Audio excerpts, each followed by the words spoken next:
Hello, everyone. Welcome to the Late Night Show. Tonight, we're going to be talking with the scientists from ET Settlements, the company behind the solar farm on Mars.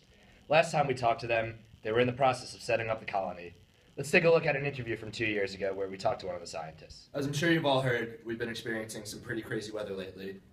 Here to talk to us today about what's hopefully going to be the global solution to our weather crisis is Dr. Cho, head scientist at ET Settlements. Thanks, Tyler. I'm a big fan of the show. I'm very excited to be here today. Can you tell us a little bit more about why this project is so important? Definitely. As you all may know, millions of people have died from these super hurricanes that have been caused by global warming. And, we predict that millions more will die unless we start thinking about colonizing different planets rather than Earth. It's very sad. Just saying how it is. But anyways, we feel that after the UN signed this agreement, if humans can possibly live on Mars, we can start moving more and more and just maybe leave the Earth entirely. But our job right now is to design a settlement that can give conditions for 100 people. Basically a trial run before we start moving the rest of the population. And how are you going to do that? Well, our biggest issue was power generation. Obviously, it takes a lot of energy to keep 100 people alive on a different planet. So we decided to build a solar farm, which has lots and lots of silicon solar cells within a solar farm that has a lithium-ion battery backup system, just in case something happens.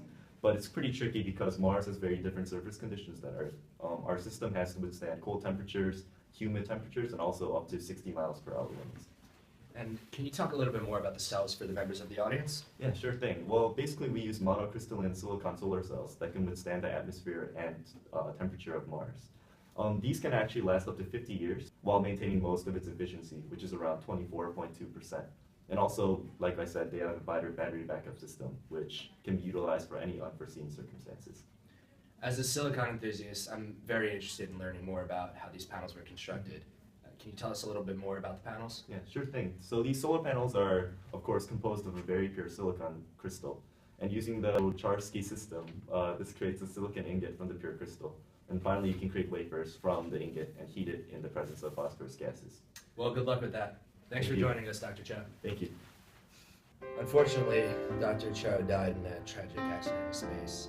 So today, instead, we'll be talking to Dr. Nike.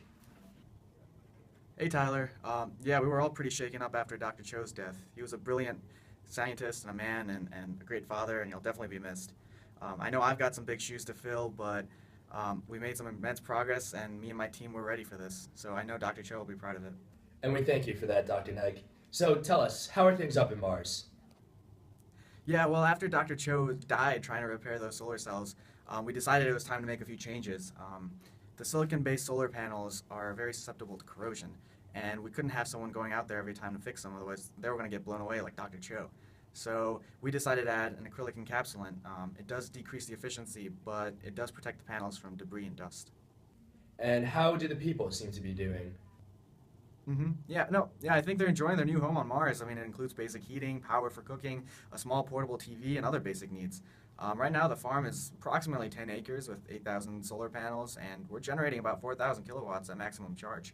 So, things are going pretty well. Our solar panels and the structure for our habitats are being held up by mangalloy, which has extreme anti-wear properties and can achieve up to 3 times its hardness during any impacts. So everyone's happy, everyone's healthy, and we're looking forward to more people up here.